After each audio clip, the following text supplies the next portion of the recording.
함께 사도신경으로 우리의 신앙을 고백합니다. 나는 전능하신 아버지 하나님 천지의 창조주를 믿습니다. 나는 그의 유일하신 아들 우리 주 예수 그리스도를 믿습니다. 그는 성령으로 잉태되어 동정녀 마리아에게서 나시고 본디오 빌라도에게 고난을 받아 십자가에 못 박혀 죽으시고 장사된 지 사흘 만에 죽은 자 가운데서 다시 살아나셨으며 하늘에 오르시어 전능하신 아버지 하나님 우편에 앉아 계시다가 거기로부터 살아있는 자와 죽은 자를 심판하러 오십니다. 나는 성령을 믿으며 거룩한 공교회와 성도의 교제와 죄를 용서받는 것과 몸의 부활과 영생을 믿습니다. 아멘. 찬송가 64장 함께 찬양하겠습니다. 찬송가 64장 기뻐하며 경배하세 함께 찬양하겠습니다. 찬송가 64장입니다. 기뻐하며 경배하세 영광의 주 하나님 주 앞에서 우리 마음 피어나는 꽃 같아 죄와 슬픔 사라지고 의심구름 거치니 변함없는 기쁨에 주 밝은 빛을 주시네. 땅과 하늘 만물들이 주의 솜씨 빛내고 별과 천사 노래소리 끊임없이 높아 물과 숲과 산과 골짜 들판이나 바다나 모든 만물 주의 사랑 기뻐 찬양하여라. 우리 주는 사랑이요 복의 근원이시니 삶이 기쁜 샘이 되어 바다처럼 넘치네. 아버지의 사랑 안에 우리 모두 형제니 서로 사랑하게 도와 주시옵소서.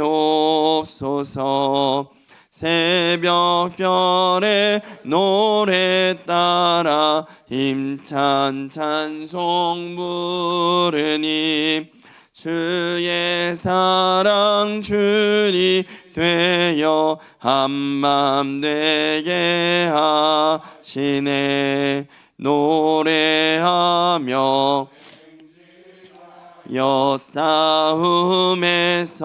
이기고 승전가를 높이 불러 주께 영광 돌리세. 아멘. 오늘 우리에게 주신 하나님의 말씀은 시편 90편 1절에서 17절까지 말씀입니다. 시편 90편 1절에서 17절까지 말씀 함께 교독하신 후에 마지막 17절 합독하겠습니다. 시편 90편 1절에서 17절입니다. 주여 주는 대대에 우리의 거처가 되셨나이다. 산이 생기기 전 땅과 세계도 주께서 조성하기 전 곧 영원부터 영원까지 주는 하나님이시니이다. 주께서 사람을 티끌로 돌아가게 하시고 말씀하시기를 너희 인생들은 돌아가라 하셨사오니 주의 목전에는 천년이 지나간 어제 같으며 밤의 한순간 같을 뿐이니이다. 주께서 그들을 홍수처럼 쓸어 가시나이다. 그들은 잠깐 자는 것 같으며 아침에 돋는 풀 같으니이다. 푸른 아침에 꽃이 피어 자라다가 저녁에는 시들어 마르나이다. 우리는 주의 노예에 소멸되며 주의 분내심에 놀라나이다. 주께서 우리의 죄악을 주의 앞에 놓으시며 우리의 은밀한 죄를 주의 얼굴빛 가운데 두셨사오니 우리의 모든 날이 주의 분노 중에 지나가며 우리의 평생이 순식간에 다하였나이다. 우리의 연수가 70이요 강건하면 80이라도 그 연수의 자랑은 수고와 슬픔뿐이요 신속히 가니 우리가 날아가나이다. 누가 주의 노여움의 능력을 알며 누가 주의 진노의 두려움을 알리이까. 우리에게 우리날 계수함을 가르치사 지혜로운 마음을 얻게 하소서. 여호와여 돌아오소서. 언제까지나이까. 주의 종들을 불쌍히 여기소서. 아침에 주의 인자하심이 우리를 만족하게 하사 우리를 일생 동안 즐겁고 기쁘게 하소서. 우리를 괴롭게 하신 날수대로와 우리의 화를 당한 연수대로 우리를 기쁘게 하소서. 주께서 행하신 일을 주의 종들에게 나타내시며 주의 영광을 그들의 자손에게 나타내소서. 함께 읽겠습니다. 주 주 우리 우리 하나님의 하나님의 은총을 은총을 우리에게 내리게 하사 우리의 손이 행한 일을 우리에게 경고하게 하소서. 우리의 손이 행한 일을 경고하게 하소서. 아멘. 기도하겠습니다. 좋으신 아버지 하나님, 은혜를 감사합니다. 지난 간밤에도 주의 품 안에서 편히 쉬게 해주시고 또 이 새벽에도 저희들을 주 앞에 불러주심을 감사합니다. 오늘도 저희들에게 새날 주시고 또 생명 주시고 건강 주셨는데 이 한날도 주님과 더불어 동행하게 하시고 주를 기쁘시게 하는 한날 되게 하여 주옵소서. 이 새벽에도 주님을 사모합니다. 말씀과 기도 가운데 저희들을 만나 주시며 주의 성령으로 충만케 하여 주옵소서. 기도의 영을 부어 주시고 마땅히 간구할 것들로 기도할 수 있게 하여 주옵소서. 주님께 감사의 예물 또 일천 번제와 선교 예물을 드립니다. 또 11조 예물을 드립니다. 믿음으로 순종으로 감사라 드리는 예물을 주님께서 기뻐 받아 주시고 약속하신 하늘의 복과 땅의 복으로 충만하게 채워 주옵소서. 주의 은혜로 종의 가정들을 형통케 해주시며 그 자녀들을 축복하여 주옵소서. 예수님의 이름으로 축복하며 기도하옵나이다. 아멘. 이 새벽에도 주의 은혜와 축복이 함께 하시기를 축원합니다. 우리가 이제 어제까지 이제 마태복음 묵상을 마치고 이제 오늘부터 이제 시편을 묵상합니다. 시편은 모두 150편으로 돼 있죠. 근데 이제 여러분 성경책에 보면은 그 시편 90편 그 앞에 제4권이라고 글씨가 있나요? 표시가 된 성경도 있고 뭐 요즘은 생략하는 성경도 있는데 이 150편의 시편은 모두 5권의 시가 모여진 겁니다. 그래서 이제 1권, 2권, 3권, 4권, 5권 그래서 5권의 시편집이 있는데 그것을 한 군데 모아서 150편을 만든 겁니다. 그 중에서 이제 우리가 오늘 보는 것이 네 번째 권, 제4권이다 그런 뜻이에요. 그래서 90편부터 106편까지가 4권에 속합니다. 그래서 이제 예전에는 이 생명의 삶이 이제 책별로 큐티한다 그래서 시편 1편부터 150편까지 큐티한 적이 있었습니다. 며칠 동안 큐티했죠. 150일을 시편만 계속 보는 거예요. 그러니까 사람들이 좀 힘들어하는 것 같아서 이 이제 두라노에서 이 책을 편집할 때 시편을 이렇게 권별로 나눠서 이렇게 합니다. 그다음에 이제 이 시편이 이제 우리에게 축복이 되는 것은 뭐냐하면 성경에 있는 대부분의 사건들은 설교이거나 사건에 대한 기록입니다. 그러다 보니까는 그 인물들이 가지고 있는 고민, 갈등, 마음의 생각 이런 것들이 표현되지 않을 때가 많아요. 그런데 이제 시편은 우리의 감정을 노래한 것입니다. 그러다 보니까 이 시편을 보면은 그 인물들이 어떤 고민과 갈등을 한 것인가 하는 것들을 볼 수 있는 그런 좋은 내용이 바로 시편입니다. 그래서 여러분들이 이제 성경을 이렇게 묵상하고 큐티할 때 그 책의 특성을 살리셔야 됩니다. 이야기인가 아니면 무슨 설교인가 아니면은 이 시편처럼 시인가. 그러니까 이 시편을 창세기 읽듯이 읽거나 묵상하시면 안 돼요. 마태복음 읽듯이 읽거나 묵상하면 안 됩니다. 왜냐하면 시는 뭐죠? 시예요. 시처럼 묵상하셔야 됩니다. 시처럼 묵상하시고 특별히 시는 뭐 때문에 쓰는 거죠? 지혜를 쓰는 게 아닙니다. 머리를 쓰는 게 아니죠. 시를 써보신 분들은 알죠. 시를 써보신 분들은 알지만 시는 감정을 노래하는 겁니다. 마음을 노래하는 것입니다. 그래서 여러분들이 이 시편을 이제 묵상하실 때 이 시편 기자가 지금 무슨 감정인가, 무슨 감정을 노래하려고 하는 것인가. 그래서 논리로 이해하려 그러면은 시편이 이해가 안 돼요. 왜냐하면 갑자기 감정이 팍 뛰거든요. 감정이 팍 뛰고 그 팍 뛰는 감정을 표현했기 때문에 감정을 따라잡지 않으면은 그 시를 이해를 못합니다. 그건 성경만 그런 게 아니라 일반 시도 마찬가지예요. 저는 어떤 시를 보면은 뭐 아무리 봐도 모르겠어요. 왜냐면은 그 저자, 그 시를 쓴 분의 마음을 따라잡지 못하면은 내용을 잘 모를 수 있습니다. 그래서 오늘부터 시편을 묵상하실 텐데 여러분들이 마태복음과는 다른 방법으로 묵상하셔야 되고, 이게 시다, 감정을 노래한 것이다. 특히 성경에 있는 시편은 뭐죠? 신앙적인 감정, 하나님 앞에 있는 그 신앙인들의 감정을 노래한 것입니다. 그런 것들을 염두에 두시고 묵상을 해주시면 좋겠습니다. 자, 오늘 시편은 하나님의 사람 모세의 기도라는 제목이 있습니다. 모세가 어떤 기도를 했을까? 여러분들은 어떤 기도를 할 것 같아요?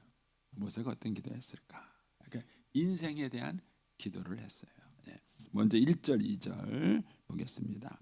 주여, 주는 대대에 우리가 거처가 되셨나이다. 산이 생기기 전과 땅과 세계도 주께서 조성하기 전 곧 영원부터 영원까지 주는 하나님이시니이다. 이 얘기를 왜 했을까?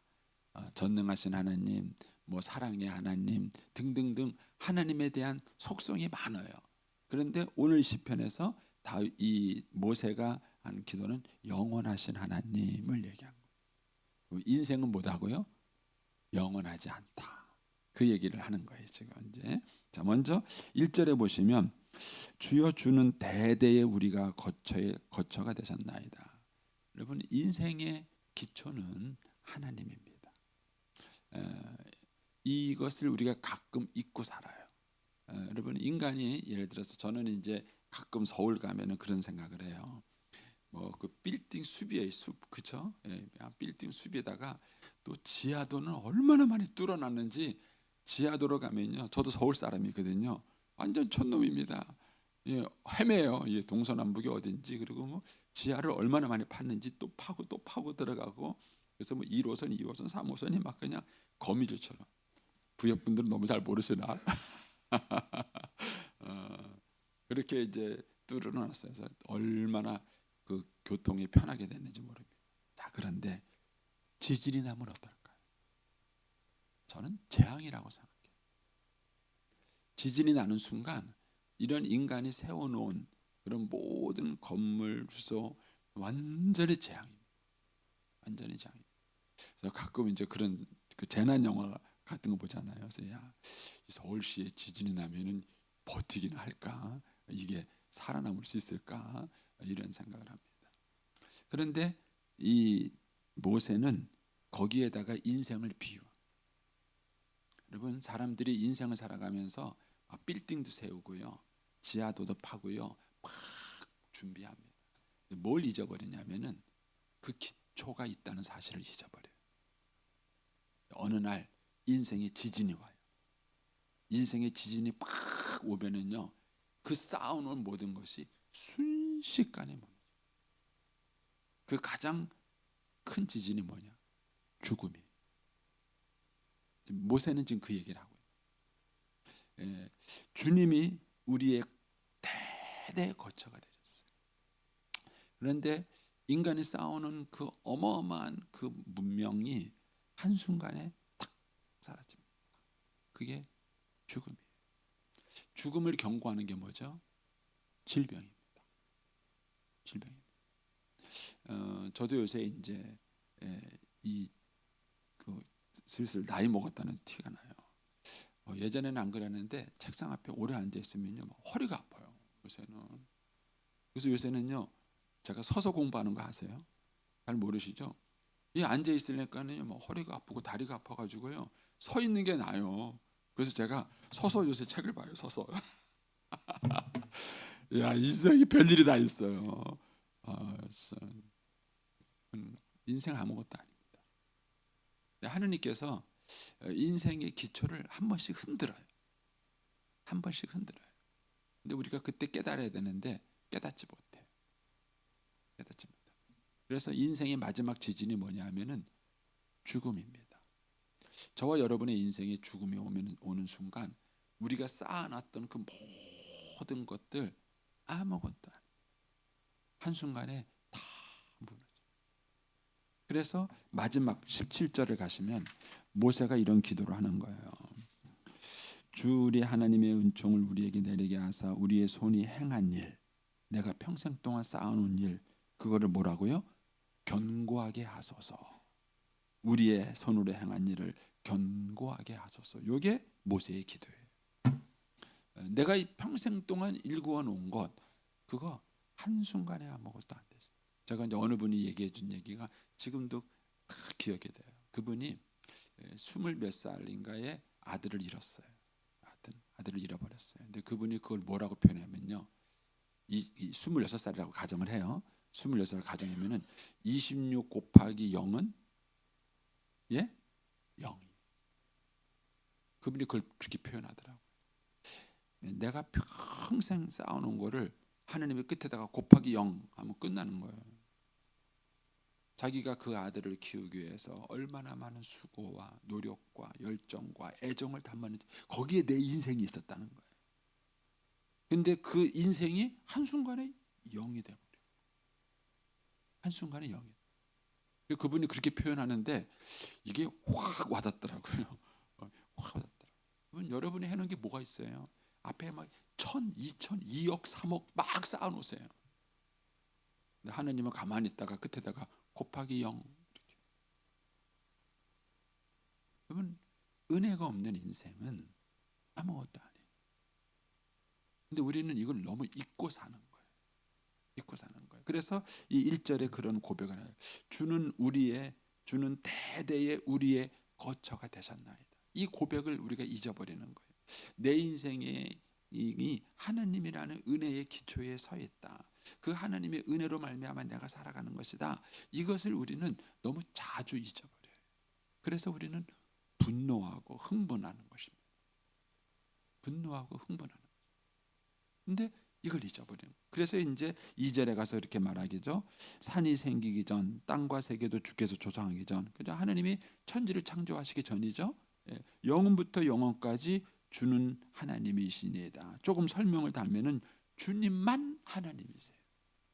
저와 여러분은 하나님이 아니에요. 그런데 우리는 가끔 착각해요. 자기가 하나님인 줄 가끔 착각해요. 특히 누가 착각할까요? 우리 젊은 친구들, 우리 부목사님들 한창 젊잖아요. 착각하는 거죠. 인생이 그렇게 간단하지 않습니다. 그러면서 이제 3절부터 12절까지 인생이 얼마나 허무한가를 노래합니다. 이 부분을 여러분들이 공감을 하셔야 돼요. 이제 이 부분은 공감할 수 있는 내용인데, 먼저 3절에 보면은 주께서 사람을 뭐라고요? 티끌로 돌아가게 하시고 말씀하시기를 너희 인생들은 돌아가라. 창세기에 나오는 말씀이죠. 창세기는 모세가 썼습니다. 모세오경. 창세는 모세가 썼는데 그 모세가 그 창세기를 기록하면서 인간을 뭘로 만들었어요? 흙으로 만드셨어요. 그리고 아담과 하와가 범죄했을 때 하나님은 인간에게 뭘 했어요? 너는 흙으로 왔으니 흙으로 돌아가라. 여러분, 그게 인생이에요. 근데 하나님께서 너는 흙에서 왔으니 흙으로 돌아가라 이렇게 얘기하신다는 거죠. 그러면서 4절에서 이렇게 말합니다. 주의 목전에서는 천년이 지나간 어제 같으며 밤의 한순간 같을 뿐이니이다 그랬습니다. 여러분, 인생이 뭐라고요? 어제 같아요. 지나간 어제. 이 공감이 되세요? 제가 이제 90이 넘으셨나 어느 권사님하고 제가 얘기하는데 그 권사님이 저한테 그래요. 목사님, 90년이 그냥 어제 같다. 어제 같다. 오히려 앞으로 남은 게 더 많이 남은 것 같아요. 앞으로 하는 게 더 많이 남은 거예요. 뒤돌아보면은 찰나 아닙니까? 인생이 뭐 70년이든 80년이든 90년이든 그게 지나간 어제 같다는 거예요. 밤의 한순간 같다. 어젯밤의 한순간 같다. 그게 이제 느껴지면 좀 철들어 가시는 거고, 그게 이제 느껴지지 않으시면 아직 젊으신 거예요. 많이 젊으신 거예요. 인생이 그렇게 길게 사는 것 같아도 돌아보면은 지나간 어제 같다. 근데 특별히 뭐라고요? 주의 목전에. 하나님은 뭐죠? 영원한 분. 그 하느님 앞에서 1000년 그거 아무것도. 1000년 그거 아무것도 아니에요. 그러니까 우리는 인생을 살면서 뭐 많이 살았네, 적게 살았네, 막 그렇게 얘기하는데 그거 별거 아니라. 그게 인생인 거예요.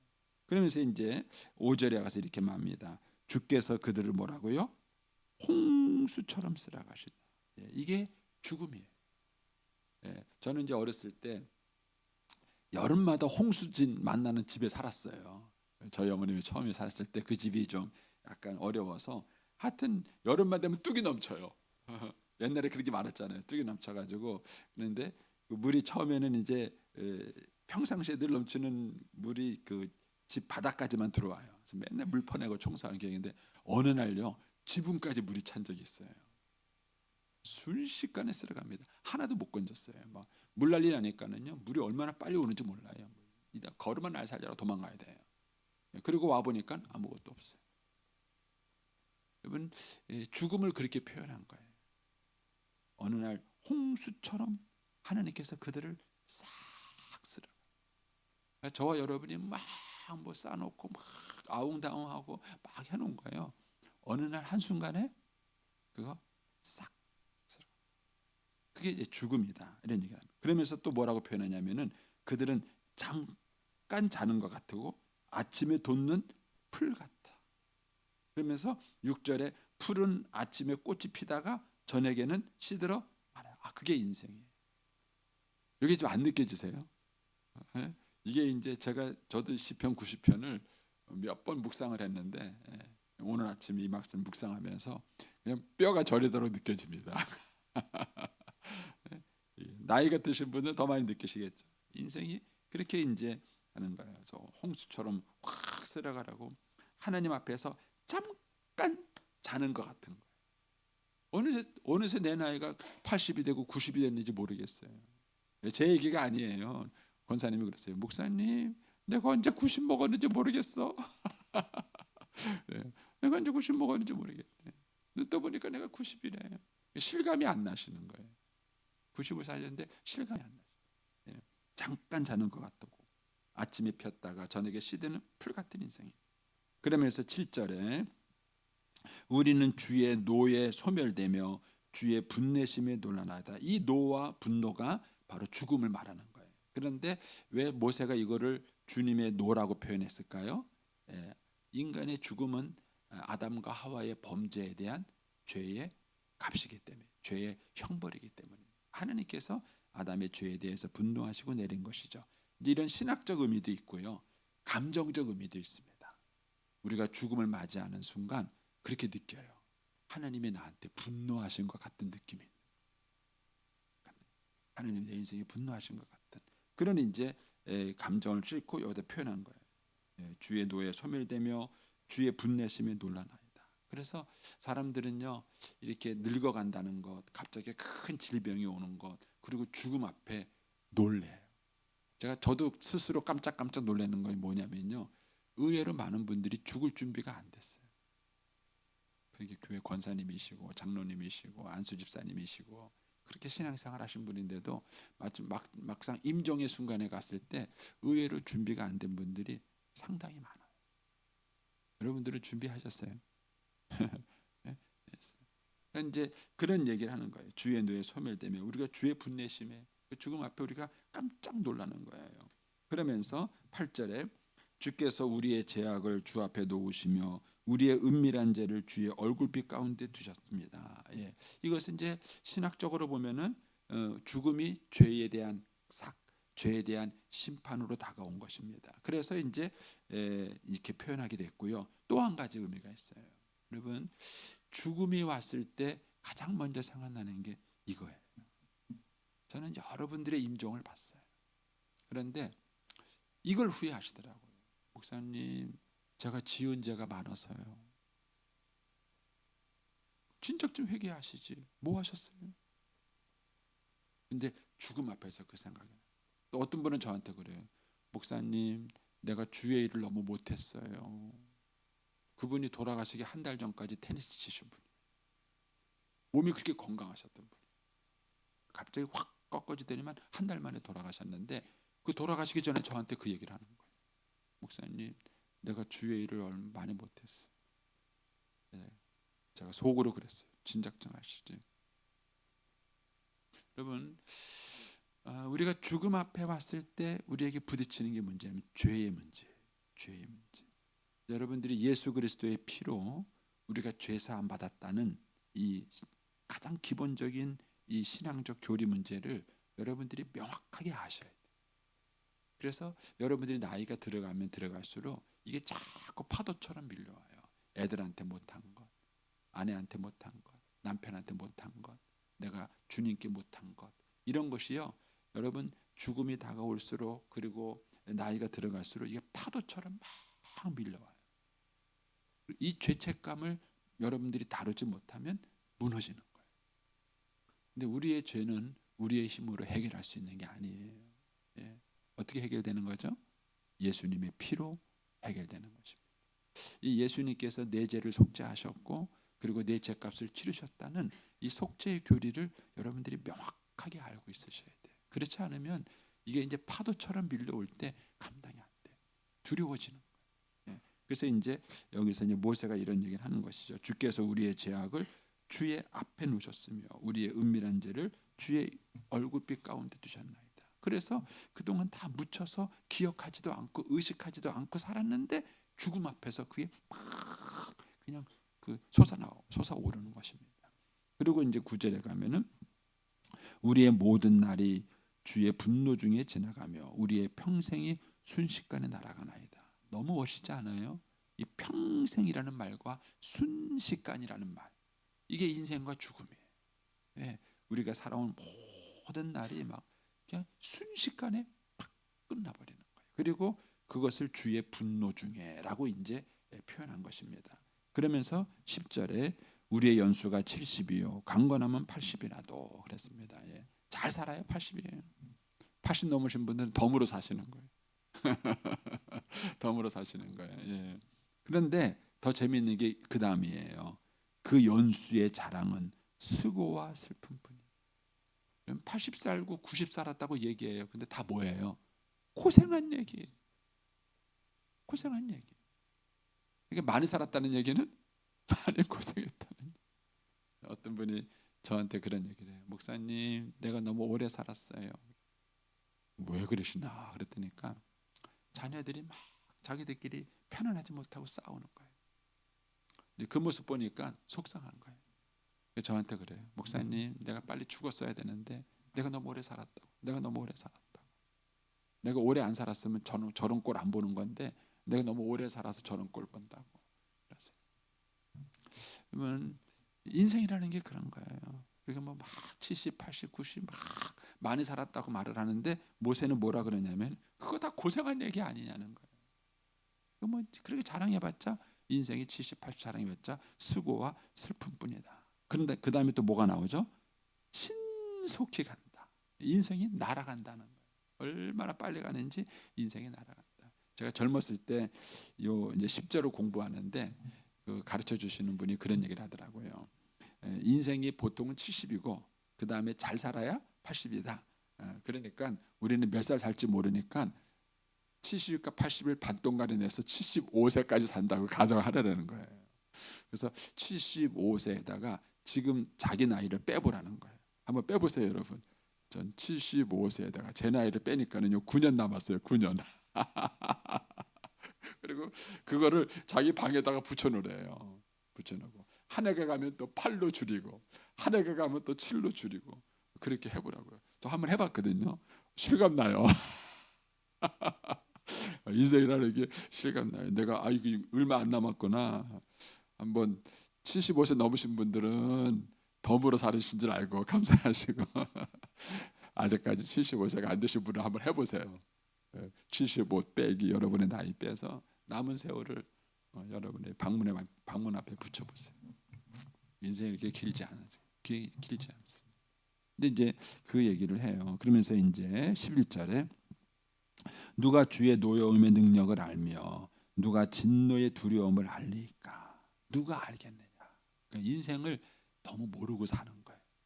예, 제가 이제 그 분리 개척을 했을 때에 선배 목사님이 저한테 그런 얘기를 해요. 저한테 잘했다고 막 이제 저를 격려해 주면서 하시는 얘기가 그 얘기예요. 자기는 목회하면서 다 이게 내 건 줄 알아. 근데 은퇴하는 날 싹 내려놓고 아무것도 내게 아니에요. 그러면서 하시는 얘기가 그때 좀 내가 괜히 좀 베풀고 나누어 줄 걸 괜히 아웅다웅했다는 거예요. 아웅다웅했다. 내려놓으니까 아무것도 아니라는 거예요. 그럼 죽음이 되면 그렇게 돼요. 아웅다웅하고 갈 것 같아도요. 그거 다 내 거 아니에요. 근데 그거를 모르는 거예요. 못 느끼는 겁니다. 그래서 우리가 죽음 앞에 대해서 가면은 생각이 많이 달라지잖아요. 그리고 좀 너그러지지 않나요? 좀 배우자한테 좀 너그러지세요. 그거 뭐 싸우세요. 뭐 죽으면 다 끝인데. 그래서 이제 이 기도를 드리는 거예요. 누가 주의 노여움의 능력, 이거는 죽음을 다르게 표현한 거예요. 죽음을 이렇게 은유법으로 표현한 겁니다. 그러니까 누가 죽음을 알겠느냐 이거예요. 죽는다는 게 뭔지, 죽음이 뭔지를 누가 알겠느냐, 이런 얘기를 하는 겁니다. 그래서 12절에 이런 기도를 하는 거예요. 우리에게 우리 날 계수함을 가르치사. 우리 날 계수함이라는 게 뭐예요? 아까 제가 75 빼기 현재 나이 한번 해보라 그랬잖아요. 인생 길지 않아요.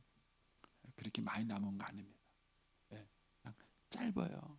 근데 우리가 모르는 거예요. 우리 날 계수함을 모르고 사는 거예요. 그래서 지혜로운 마음을 얻게 하사. 지혜로운 마음이 뭘까요? 죽음 앞에서 후회하지 않도록 사는 게 그게 지혜로운 마음이에요. 근데 이게 우리한테 없어요. 그래서 모세가 하는 첫 번째 기도가 12절이고요. 두 번째 기도가 17절이에요. 모세가 두 가지 기도를 하고 있는 거예요. 하나는 뭐냐? 하나님, 인생이 뭔지 알게 해주세요. 그리고 욕심내지 않게 해주시고 지혜로운 마음을 살게 갖게 해주시고 어떤 자세를 가지고 인생을 살 것인지를 알게 해주세요. 이런 마음을 갖게 해주세요. 이게 이제 모세의 첫 번째 기도입니다. 그래서 저와 여러분에게도 이런 기도가 필요해요. 이게 아는 것 같은데 우리가 모르고 살아가는 것이죠. 그러고 난 다음에 이제 13절에 이렇게 말합니다. 여호와여 돌아오소서. 언제까지니까 주의 종을 불쌍히 여기소서. 이런 허무한 인생에 대한 답이 뭐냐? 하나님의 은혜요 임재.